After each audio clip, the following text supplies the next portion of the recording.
Hello, I'm Johan Smith from an organization with the name VitaAmp. And yes, VitaAmp worked all over the country in all 9 provinces with parents, with our youth, with teachers, school principals. And what a privilege, what an honor to take hands with FEDSAS. We often do that, and this is no exception. Wonderful to work with FEDSAS, a wonderful organization making a very, very big difference and having a high impact in education in South Africa. And our theme for this day is, it's time. It's time. Time for what? To understand your role, my dear teacher, and care for yourself. Self-care is so important today. But before we get to the care for yourself or the self-care, let's focus a bit on your very important role, because you have this gift, my dear teacher, to forget your very important role that you play in South Africa. And I have a few quotes, few important things to say about your important role. Number 1, teachers are the most important leaders in South Africa, taking our country forward every day. That's the belief of VitaAmp. That is my belief. I believe in education. I believe in educators. Why the most important leaders in South Africa? It all depends. What is your definition of a leader? And that's very, very simple, very straightforward. A person that takes South Africa forward every day. Can I repeat that?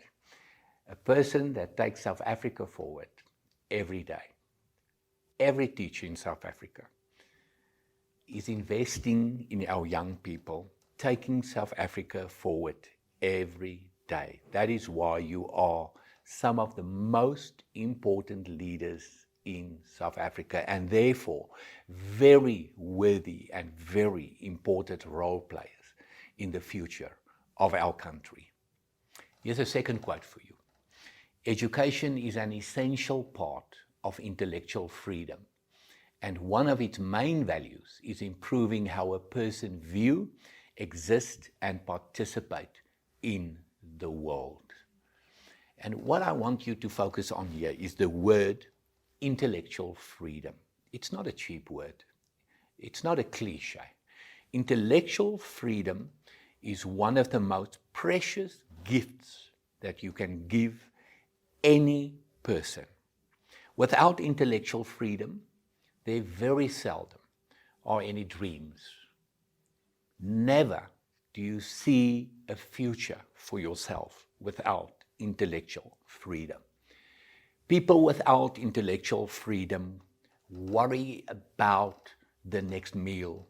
They worry about this afternoon or tonight. They do not dream. They do not see a future for themselves. They do not have hope for the future. By giving a person intellectual freedom, and that is what you are doing each and every day of your life as a teacher. You give a person intellectual freedom, and that helps the person, it helps the family, it helps the community, and it takes South Africa forward every day of our lives. Here's another one. Education is generally seen as the foundation of society, which brings economic wealth, social prosperity, and political stability. Look at the wide and the deep of your role.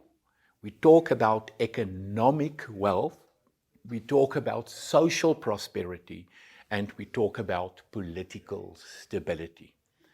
If you want to see this in action, look at some of the countries in South America. Look at some of the countries in Africa. Without economic wealth, without social prosperity, and without political stability, what is the main problem there? Go and look at their educational systems. That is a serious problem in these countries. So what are you doing in South Africa? You are in the process of promoting economic wealth, promoting social prosperity, and investing in political stability. And we need these three things in our country desperately. Let's start with the political stability, and that start with the educator and education, the investment in the lives of our young people. And I know it's a sacrifice. I know the price that you pay for that, but it's worthwhile, more than worthwhile. Perhaps you are not going to see the fruit, but keep on investing. We need the economic wealth, the social prosperity, and the political stability. And then a fourth one, a quote by one of my all-time favorites, our dearest Nelson Mandela, our dearest Madiba. Education is the most powerful weapon which you can use to change the world. Have you ever realized you have a weapon in your hands? You are instrumental in changing the world each and every day of your life. That is why you are the most important leader, one of the most important leaders in this country, taking this country forward every day of your life. So, my dear teacher, never wonder about your role ever again. Please understand your role. It is so, so important. And the reason why it is so, so important, that will lead to proper self-care. That will lead to proper self-worth. I'm so sick and tired of people, teachers specifically, answering the question, what are you doing for a living? I'm only a teacher. I'm only a teacher. Yes, you are only changing the world. You are worthy. You are so, so special.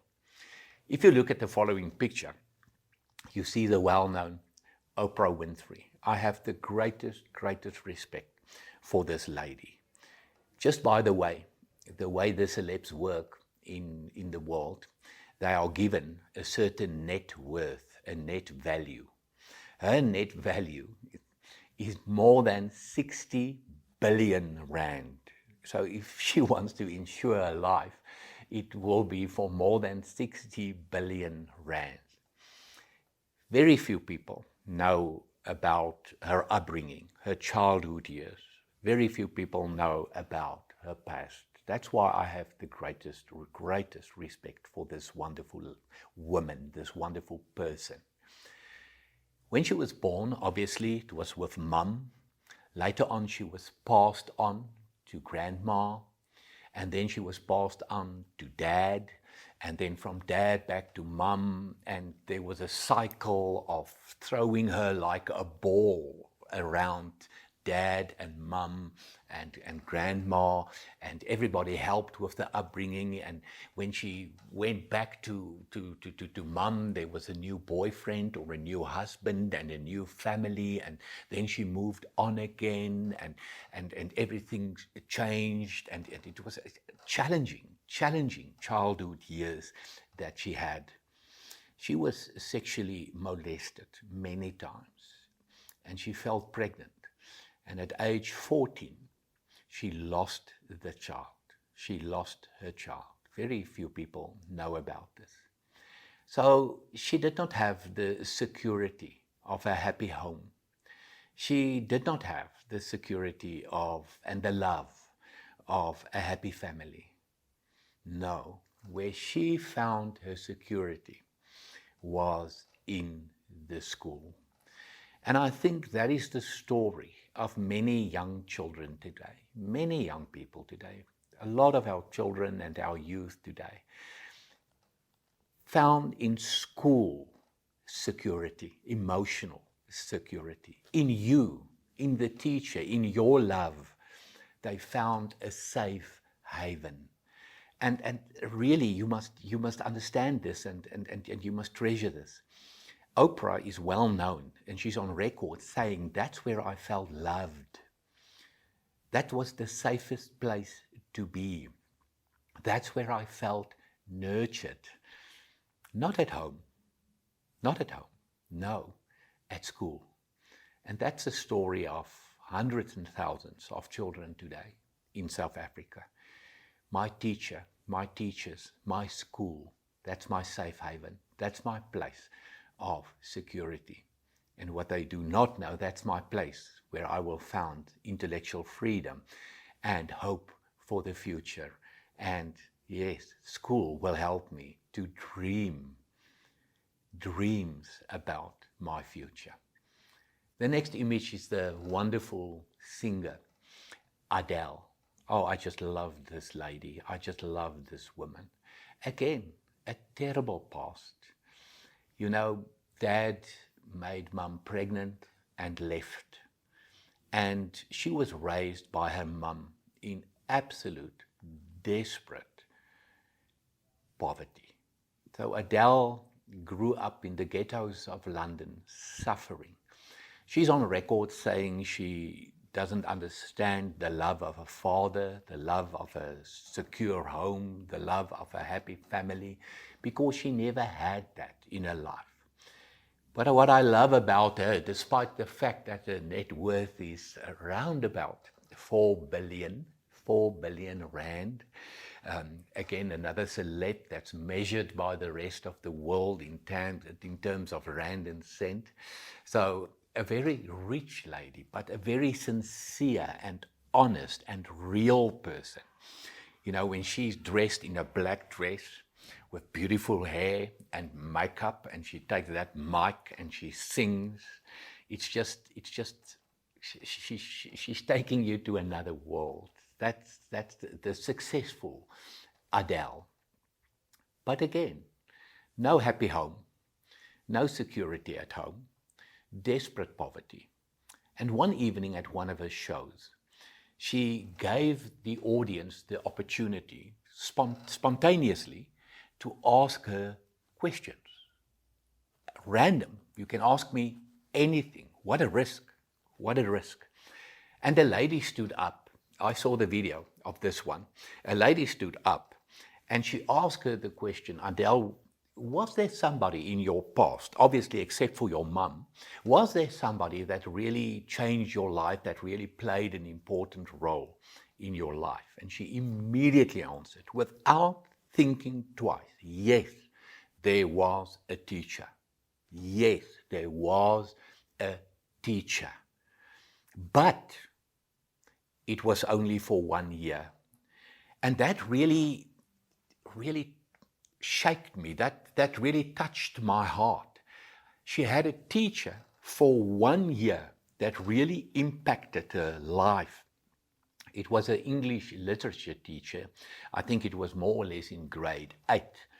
And they invited that teacher to that particular show, and they invited her on stage. So Adele was in tears. It's the most beautiful video to watch, and she was absolutely in tears when she saw this lady again, Miss MacDonald, and she embraced her and she hugged her and she cried, and then the following words, she thanked her, because you really changed my life. That's the words of Adele, and Adele asking her phone number. Yes, I think you've made it in life when Adele asks your phone number, and that's exactly what happened there. So my dear teacher, if you ever wonder about the important role that you play, we can go to the academic side and we can look at the intellectual freedom, and we can look at the future of South Africa, but also look at the heart. The way you touch a heart, not only the brain, not only the intellect, but the way you touch a life. Listen to the stories of Oprah and Adele. So therefore, I want to say it to you, your contribution is appreciated. You are recognized. You are worthy. You are so precious. Therefore, your wellness and well-being are very, very important. I look at things in my life differently when I value them. I love to look well after expensive stuff. I treat expensive stuff with the utmost respect and care. And you must realize you are important. You are, let me use the word, expensive. One of the most important leaders in this beautiful country of ours, taking this country forward. So you are precious, you are worthy, your wellness and well-being are very, very important. Every year there's an annual GLS, Global Leadership Summit in Chicago, in America, in August more or less. And then from there, wonderful speakers, the best speakers in the world, and then from there, via videos and virtual format, it is taken all across the world. It is literally Europe and America and Australia and New Zealand, and in South Africa you will find it in Bloem and in PE and in Johannesburg and in Pretoria and in Durban, and I know for a fact, I saw it on social media, it's going to Jeffreys Bay as well. Very important speakers, and a few years ago they had a wonderful lady there, Juliet Funt, and she said the following at the Global Leadership Summit: we must eradicate the shame of rest and replace it with the pride of self-care. We must take ownership of our exhaustion. We need to give ourselves the permission to change. Very important words. The shame of rest. Get rid of the shame of rest in your life. Get rid of the shame of self-care in your life. You see the problem that we have all over the world, in South Africa as well, and especially in education. We brag about how hard we work, how busy we are. We brag about being busy with multitasking and keeping all the balls in the air, and then it leads to not being tired, it leads to exhaustion. To be tired is one thing. I think it's a good thing. To work hard is a wonderful thing. And being tired is a wonderful thing. Being busy is a wonderful thing. But there's a certain boundary, there's a certain limit. Watch out for exhaustion.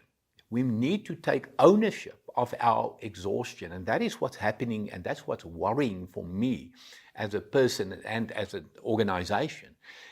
Exhaustion can lead to chronic stress, and it can lead to burnout, and it can lead to terrible emotional wellness, it can lead to depression, and that is what is happening in South Africa. So let's stop this whole process and give ourselves the permission to change. Not the shame of a rest. It's not a shame. Let's take pride in self-care. Let's be proud of looking after ourselves. Now, the Wits Medical Research Council, at the end of 2022, let's say more or less November 2022, they did us a wonderful favor by doing some wonderful research about emotional wellness and depression. Let me quote. A new study reveals that South Africans suffer higher rates of depression and anxiety than other countries. Only a quarter receive treatment. That's even more worrying. Only a quarter receive treatment. And here's the official stats. Our study shows that 25.7% of South Africans are probably depressed. Let's compare it with the USA and Australia, around 10%, Brazil around 8%. I know, USA, Australia, typical first world countries, that's not South Africa. Brazil, a middle income country like South Africa, around 8%. Now people, this is shocking. This is worrying. This is beyond shocking. This is beyond worrying. This must be a wake-up call. In the first place, a wake-up call for the Department of Education. If you look at the high depression figures in South Africa as a whole, We have a population of about 60 million. A quarter of them probably are depressed. And some of the highest rates of depression you will find in schools, in education. So that's a desperate alarm. That's red lights flashing all over the globe, all over South Africa. We need to stop. We need to rethink. We need to replan. We need to think, what are we busy doing in education? I always say, if you want to kill education, kill the educator. And that is what's busy happening in South Africa. So let's focus a little more on education. The SAOU, or South African Teachers Union, in 2021 did some of their own research. They found that teachers standing strong were less than 20%. Those that said education, very tough, there's a lot of challenges, and we are near giving up. Look at this statistic, 85%.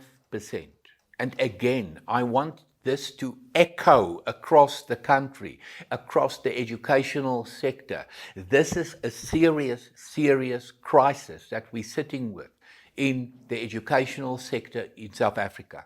Again, if you want to kill education, kill the educator.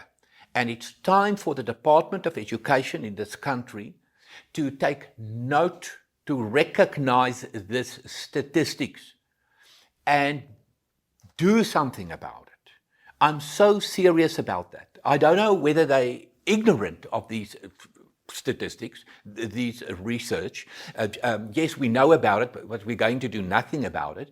Or we do not know about this. Well, here it is. Here it is. Official statistics. Wits University, South African Teachers Union. In that same study by the South African Teachers Union, educators that receive emotional support, those that received zero support, 48%, half of our teachers, zero emotional support. Those that receive emotional support, but not enough, 30%. People, again, do you see the red lights flashing? Do you hear the seriousness? The desperate cry of this research that you see here? I'm worried about you. I'm worried about our schools. I'm worried about education. I'm worried about the very important role that you play, and that the very important role that education plays in taking South Africa forward. We need to be attentive. We need to be serious about this again. And I want to plead to every school governing board. I want to appeal to every school management and to every school principal and to every departmental head and to every teacher. Take note of this. And Department of Education, take note of this statistics. You see, there's a certain relationship between stress and burnout. So let's look at this. The research says the following. Chronic stress refers to prolonged exposure to stresses, which may include work pressure, overwhelming responsibilities, or personal challenges.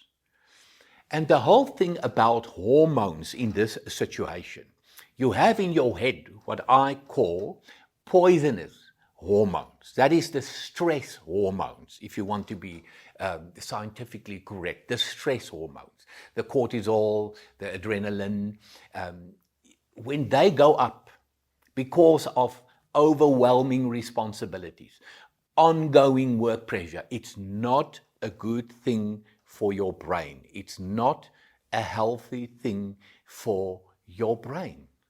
You need to get the poisonous hormones, as I call them, down. And the happy hormones, again, a very simple word just to explain to you what's happening in education at the moment.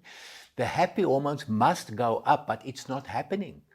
The stress hormones go up, and the happy hormones, the dopamine and the serotonin go down, and you get a very dangerous gap between the two. And that is emotional burnout, and that can lead to depression. So if we look at burnout, burnout is a state of emotional, physical, and mental exhaustion caused by chronic workplace stress that has not been effectively managed. So let me just pause for a second. Let me press the pause button. It's got everything to do with workplace stress. Too much responsibility. Workplace stress going on and on and on, and it's not effectively managed. And what happens? Chronic stress go to burnout. It leads to burnout, and burnout usually, more than often, takes you into depression. It's got everything to do with the stress hormones, the poisonous hormones going up. So we need to speak to each other. We need to talk to each other about this serious situation in education that we have all over the world, but especially in South Africa at the moment. And again, I want to stress it. It's time for the Department of Education to be wide awake and to hear the reality of what's going on at schools all over South Africa. The very well-known Joyce Meyer says the following: you can be pitiful or you can be powerful, but you can't be both at the same time. Pitiful or powerful. It cannot happen simultaneously. You're either pitiful or you're powerful. And I'm worried. I'm worried about the stress, the ongoing stress, the chronic stress, the poisonous hormones going up and up and up, unmanaged in the heads of teachers because of work stress and an overload.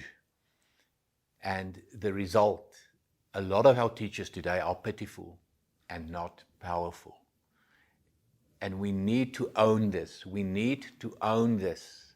We need to take a responsibility for this. My dear teacher, you are not a victim. I am not a victim in life. We need to take ownership and to do something about this. And now we can move on to, okay, what can I do? And I want to help and give you certain very, very practical hands and feet advice with regard to this. In my own personal life, as I've done research about this, yes, I have certain things that I implement in my life as far as possible every day. And the first thing that I came across years ago in my research was what you call Heal and Rise programs that are very, very essential for your overall well-being in life. Now, the Heal and the Rise programs are supposed to be effective on two levels: personal and in your work situation. So you can apply it in your personal life. So you take ownership of the Heal and Rise programs in your life. You apply it personally. And then I would love this, the Heal and Rise program, to be on the walls in every personnel room, at every school, all over South Africa. Now, what do I mean with Heal? Heal, healthy eating and active living. Healthy eating and active living. Now, luckily, you cannot tell me that you do not have time to eat. We all eat. We all have to eat. Do it healthy. Eat healthy food. Why? It's good for your brain. It's cognitive development. Healthy eating important for cognitive health in your life.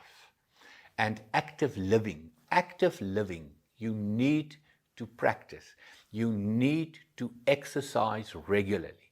It's part of my DNA.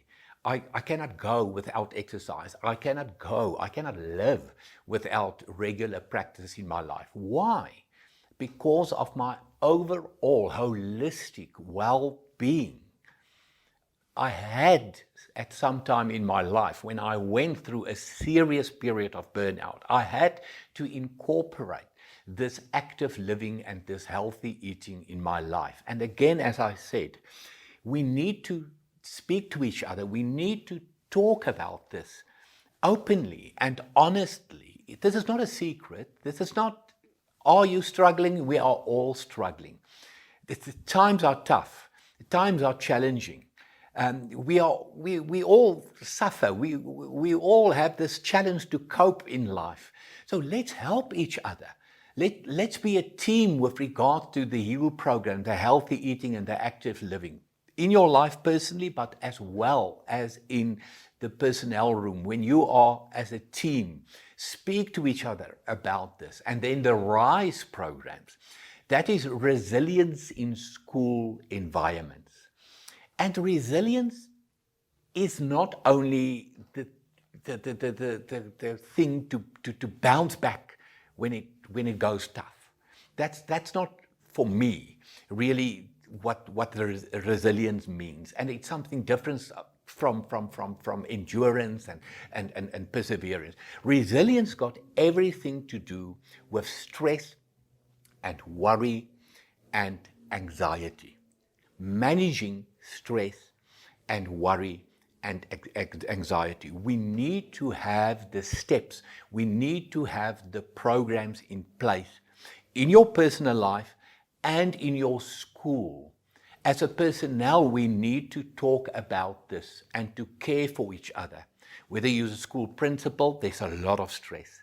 The management of the school, there's a lot of stress. And our governing bodies need to take note of this. It's not going well with our teachers. What can you as a governing body, the parents, what can you do in a school to help teachers to cope with stress and worry and anxiety? Because the picture is not a very, very bright picture at the moment.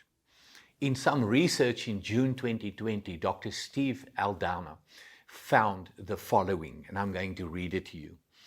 Employees with good health behaviors have lower absenteeism.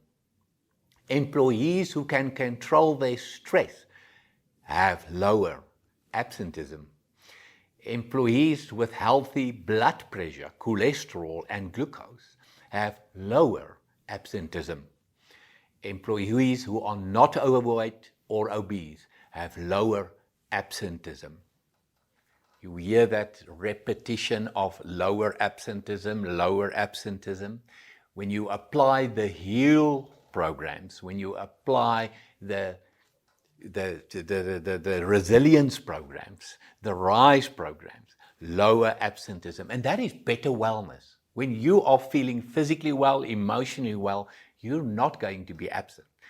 And what's wonderful about this study, it wasn't just done for educators and for education. It was done all across the board. So this is valid for each and every person in life. Now, except for the HEAL programs and the RISE programs, let's talk about a few other practical hands and feet ideas that you can do to improve your physical health and your mental health to be a strong, healthy person. Number one, know your personal strengths, weaknesses, and values. That is so, so important. There's a certain test, and I do not want to promote any test here. It's just a very, very valuable test. I've done all of them.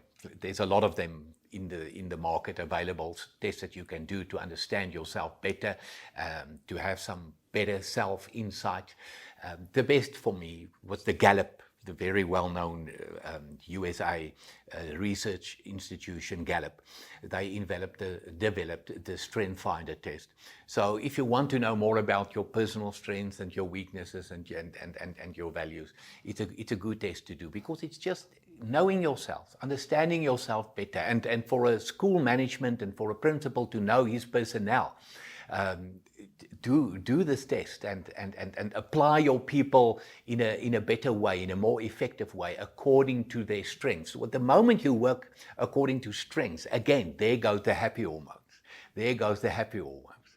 And there goes the stress hormones comes down. And that is the right balance that we want in your brain. The moment you are operating in your weaknesses all the time and trying to strengthen your weaknesses, that's high stress.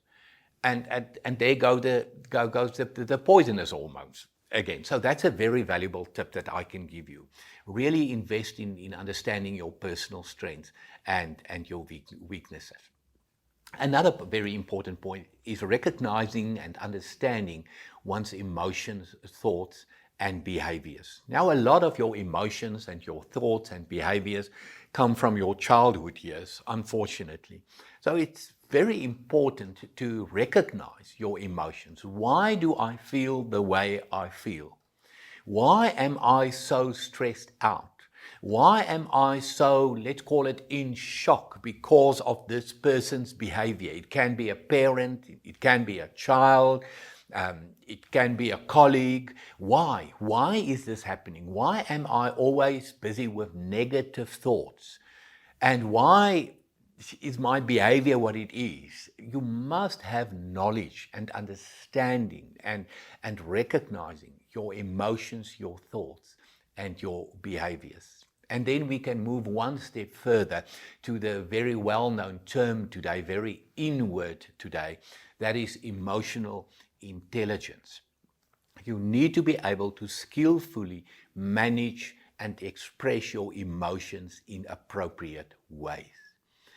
When you talk with counselors, they will always tell you appropriate behavior, appropriate behavior.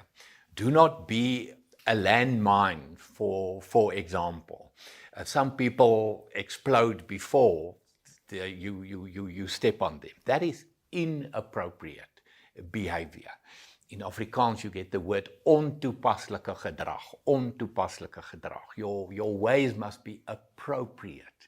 And that is the well-known term that is used by trained counselors. Another very important point, developing coping mechanisms and adapting to change. In other words, be flexible. People, it is so important in life today. This is not just valid for teachers. This is valid for each and every person. If you want to be successful in life, not only in education, but in life, you need to learn to adapt to change. Change is an assumption of life. There will be change. And specifically in education, I do not have to tell you anything. I do not have to say anything about it. You know. You get this announcement on Friday about something that's going to happen Monday, and then it's not going to happen on Monday, it's going to happen on Wednesday. Because of an SMS from the Department of Education to the school principal and to the school managing board and whatever. So all the time in education, but also in life, change is an assumption. Change is a given. We can either moan, we can groan, or we can adapt. We can adapt. And we need to learn this flexibility. Again, it's a life skill. It's not only a skill in education, but your best educators today are people that are flexible. When change happens, no surprise. Life happened. Life happened. You know, there's a certain words that I had to learn myself. Shift happens. You must listen very carefully what I'm saying now. Shift happens. Don't miss the F in what I'm telling you. Shift happens. And because shift happens, I need to be flexible. Otherwise, I'm not going to make it in life. The next point that can help you in a practical way, a hands and feet way, to cope with stress, to cope with a changing world, is to develop a mindset of gratitude. A mindset of gratitude will take you to the right attitude. Can I repeat that? A mindset of gratitude will take you to the right attitude. Attitude is the most important thing in life. Yes, there are going to be curveballs in your life.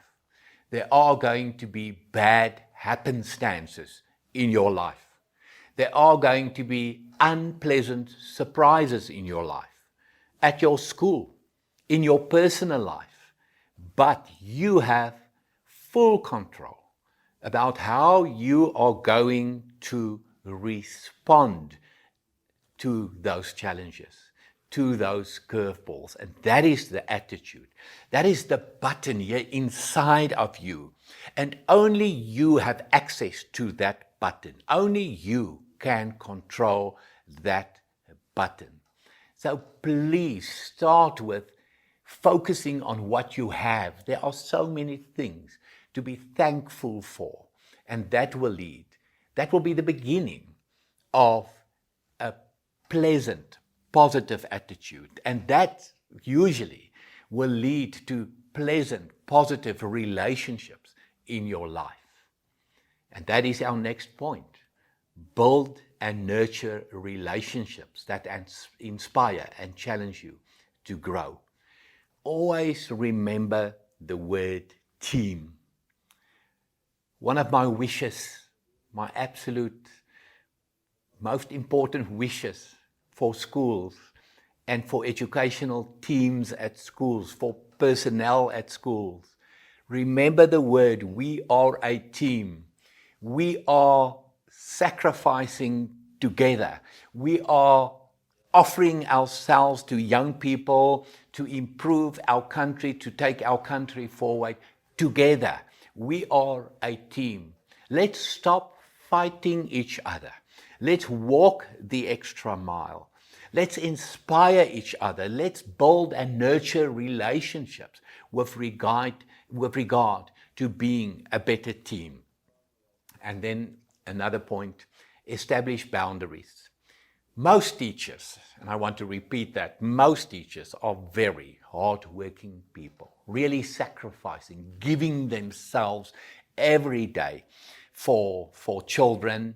And when you give yourself for a child, you give yourself for a family. That's the whole point of intellectual freedom and seeing a future and bringing hope and yes, taking our country forward.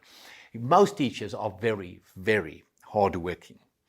So you can say no at certain times, and you do not have to explain yourself with 12 reasons why there's a no. You can just say, I really want to, but I really cannot. Full stop. That's enough. And if you are a committed, hard-working person and you are well known for that, people will accept your boundary. This, however, if you are a lazy teacher or a lazy person and you are well known for being lazy, well, usually you say no for everything. So you do not have to establish boundaries. Just know you are shooting yourself in the foot. Stop doing that. That's just a side comment that I want to make. And now I want to urge you to prioritize your physical, your mental, and emotional well-being. Yes, after this talk, you now hear it's not going well, physically, mentally, and emotionally, with most people in South Africa, or let's say a lot of people in South Africa, especially in the educational sector. So prioritize, not take note of. Do not wait till you see physical damage or mental damage or emotional damage. Be proactive with regard to this and proactively prioritize your physical, your mental, and your emotional well-being, and look after yourself, because you are worthy, you are special, you are so important in our country. And therefore, another point, engage in activities that promote relaxation, self-reflection, and personal growth. This is so important for each and every teacher. Engage in activities that promote relaxation, self-reflection, and personal growth. Stop the shame of rest. Stop the shame of improving yourself and go for it. Go for it. You own it to yourself. I want to conclude with the words of the very well-known Bill Hybels. He was the founder. He started the church in Chicago, Willow Creek, and he worked really hard. He was absolutely committed and dedicated, and he gave himself and for this purpose and established one of the biggest and really worthy churches in the world. And then he moved into burnout. He worked himself into burnout, a terrible physical state, terrible emotional state. And one of his church board members said to him the following: the best gift you can give the people you lead here at Willow is a healthy, energized, fully surrendered and focused self. And no one can make that happen in your life except you. My dear teacher, and that's my message today. No one can make that happen in your life except you. What's the best thing that you can give your school? What's the best thing that you can give education in South Africa? A healthy, energized, fully surrendered and focused self. So, take responsibility. Do not be a victim any longer. Take pride in self-care and look after yourself.